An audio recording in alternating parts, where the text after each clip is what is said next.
Down in Victoria, the worst and also, sadly, the longest-serving Treasurer in Victorian history today announced he was going to hang up the chequebook and make way for the next generation of economically illiterate leadership. Well, he didn't quite use those words, but this is how he put it.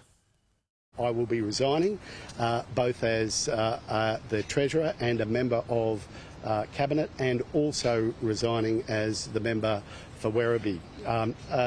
The intention has always been to make sure that we give more than we get in public life. I'll leave it to the prognosticators and the historians to decide whether or not I've achieved in that noble ambition. This is a proper Christmas gift for Victoria to see the back of him. I'm joined now by Victorian Liberal MP Bev McArthur. Now, he said there, Mr Palace, that in public life you should give more than you get. And I think he was certainly right on that count. He gave Victoria shed loads of debt.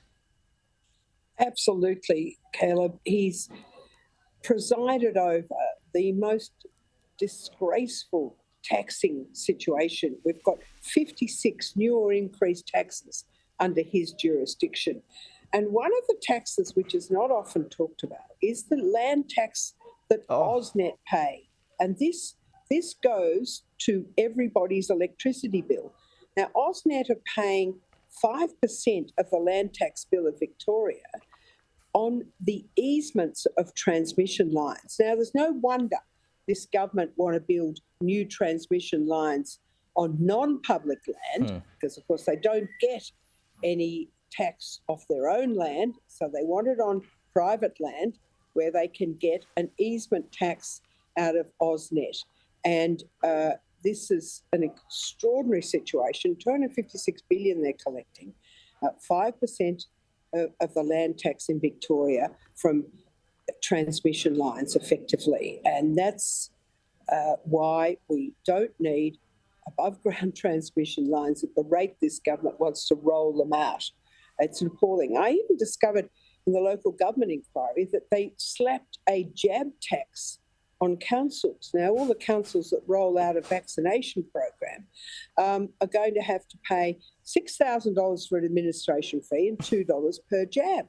And I said to the councils, well, why don't you just say no and hand it back to the health department to roll out the vaccination program? They had no notice. They got an email. In 30 days, you'll be paying this tax. So one council told me they've actually, must have been an ambit claim because they cut the administration fee by half. And now we're taxing you when you die because the probate has gone up exponentially to cover probate fees. And we've got the fire insurance levy, which is levied on everybody who's got a household or a property, but the rate of the levy is much higher on farming land. And these are usually the people that go out and fight the fires. Exactly. So they're paying a higher fire insurance levy. They're operating in 30-year-old trucks and they're expected to put out the fires. It's absolutely shameful. So he's going to slink off back to Williamstown. He's never lived in Werribee, and he's obviously run out of overseas trips because he was going on overseas trips at the rate of knots. But there's no more trips he can access. So he's going back to his hole in Williamstown, and we're all paying the price for his 10 years of outrageous performance as a Treasurer.